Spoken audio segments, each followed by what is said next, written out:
प्यारे बच्चों, आज हम कक्षा 9 की विज्ञान की वर्कशीट नंबर 88 करेंगे।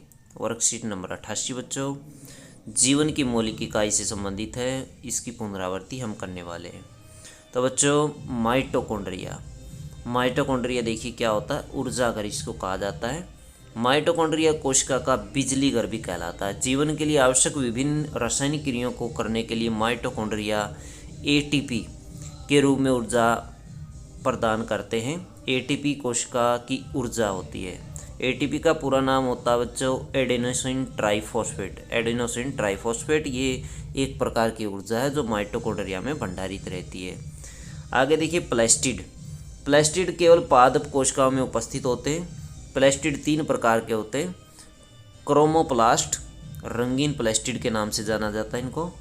क्लोरोप्लास्ट जो हरे रंग के होते हैं, और ल्यूकोप्लास्ट सफ़ेद और रंगहीन प्लास्टिड होते हैं। क्रोमोप्लास्ट देखिए रंगीन प्लास्टिड होते हैं जो फूल और फलों में उपस्थित होते हैं। क्लोरोप्लास्ट क्लोरोफिल वर्णक पाया जाता है इनमें।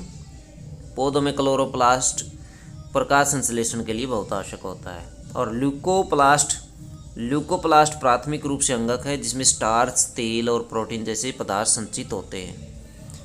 लाइसोसोम यह कोशिका का अपशिष्ट निपटाने वाला तंत्र है। यह मृत और अस्थिग्रस्त कोशिकाओं को हटाता है। कोशिकीय उपापचय में व्यवधान के कारण जब कोशिका अस्थिग्रस्त हो जाती है तो लाइसोसोम फट जाते हैं और इनके शक्तिशाली एंजाइम अपनी ही कोशिकाओं को पाचित कर देते हैं। इसलिए इन्हें आत्मघाती थैली के नाम से जाना जाता है। रसधानियाँ यह ठोस अथवा तरल पदार्थों की संग्राहक थैलियाँ हैं। जब जंतुओं में यह छोटी होती हैं, जंतु कोशिका में ये छोटी होती हैं, जबकि पादप कोशिका में रसधानियाँ बहुत बड़ी बड़ी होती हैं।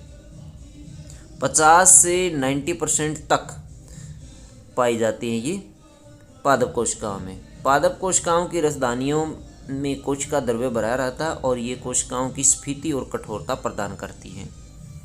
अब देखिए बच्चों इस वर्कशीट से संबंधित प्रश्न। पहला प्रश्न देखिए, एटीपी का पूरा नाम क्या है? यह कोशिका में कहाँ निर्मित होता है? तो बच्चों ये निर्मित होता है माइटोकॉन्ड्रिया में और इसका पूरा नाम है एडिनोसिन ट्राइफॉस्फेट। Adenosine triphosphate. और ये निर्मित कहाँ होता है? माइटोकॉन्ड्रिया में होता है। प्रश्न नंबर 2 देखिए, लाइसोसोम को आत्मघाती थैली क्यों कहा जाता है? लाइसोसोम को आत्मघाती थैली के नाम से क्यों जाना जाता है? तो इसका आंसर ऊपर ही दिया है बच्चों। लाइसोसोम अपशिष्टों को निपटाने वाला तंत्र है। तो ये सारा का सारा आप इसका आंसर लिख देंगे दूसरे का। प्रश्न 3 है, किस कोशिका अंगक को कोशिका के पावर हाउस के नाम से जाना जाता है और क्यों जाना जाता है? पावर हाउस कौन सा होता है? माइटोकॉन्ड्रिया ऊर्जाघर होता है।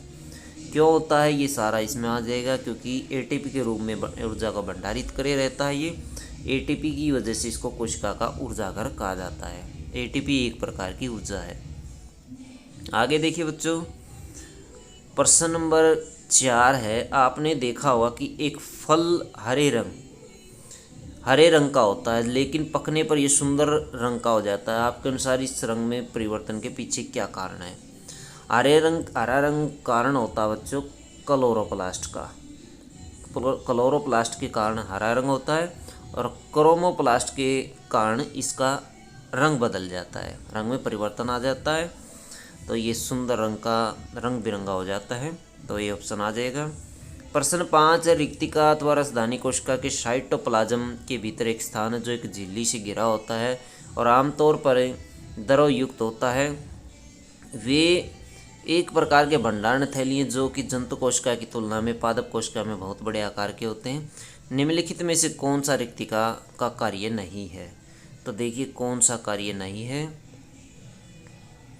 वे पादप कोशिका के विषैले उपापचय उत्पादों को संग्रहित करने में मदद करते हैं। तो बच्चों ये संग्रहण का कार्य करता है, सही है।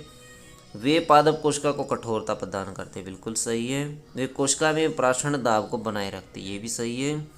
वे कोशिका विभाजन की प्रक्रिया द्वारा पौधे की वृद्धि की मदद करने में सहायता करते हैं, ये गलत है।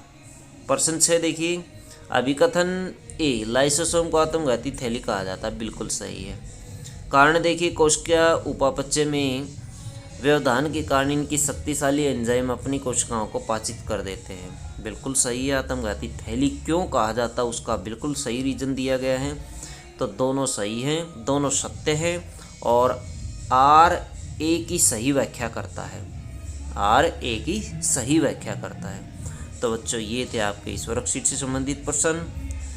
अब वीडियो अच्छी लगे तो बच्चों हमारे चैनल को ज़रूर सब्सक्राइब करें।